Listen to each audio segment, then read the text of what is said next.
नमोऽस्तु सूर्याय सहस्ररश्मये सहस्रशाखान्वितसम्भवात्मने सहस्रयोगोद्भवभावभागिने सहस्रसङ्ख्यायुगधारिणे नमः। यन्मण्डलम् दीप्तिकरम् विशालम् रत्नप्रभम् तीव्रमनादिरूपम् दारिद्र्यदुःखक्षयकारणम् च पुनातु माम् दत्स विदुर्वरेण्यम्। यन्मण्डलम् देवगणैः सुपूजितम् विप्रैस्तुतम् भावनमुक्तिकोविदम् तम् देवदेवम् प्रणमामि सूर्यम् पुनातु माम् दत्स विदुर्वरेण्यम्।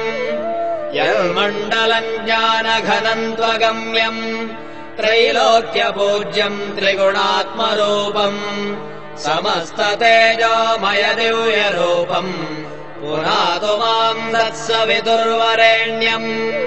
यन्मण्डलम् गूढमतिप्रबोधम् धर्मस्य वृद्धिम् कुरुते जनानाम् यत्सर्वपापक्षयकारणम् च पुनातु माम् दत्स विदुर्वरेण्यम्।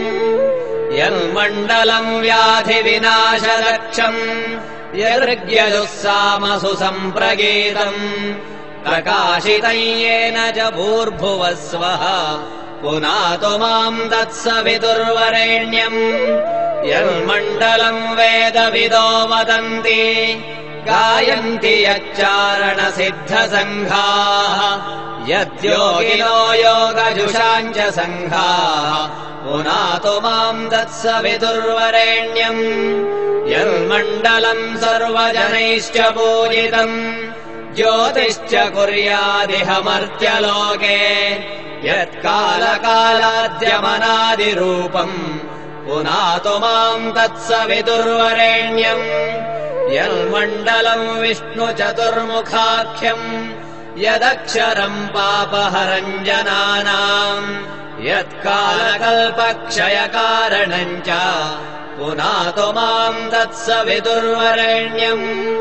यन्मण्डलम् विश्वसृजम् प्रसिद्धम् उत्पत्तिदक्षप्रलयप्रगल्भम् यस्मिन् जगत्संहरतेऽखिलम् च पुनातु माम् दत्स विदुर्वरेण्यम्। यन्मण्डलम् सर्वगतस्य विष्णोः आत्मा परम् धाम विशुद्धतत्त्वम् सूक्ष्मान्तरैर्योगपथानुगम्यम् पुनातु माम् दत्स विदुर्वरेण्यम्। यन्मण्डलम् वेदविदोपगीतम् यद्योगिनाम् योगपथानुगम्यम् तत्सर्ववेद्यम् प्रणमामि सूर्यम् पुनातु माम् दत्स विदुर्वरेण्यम्। सूर्यमण्डलसुस्तोत्रम् यः पठेत् सततम् नरः सर्वपापविशुद्धात्मा सूर्यलोके महीयते।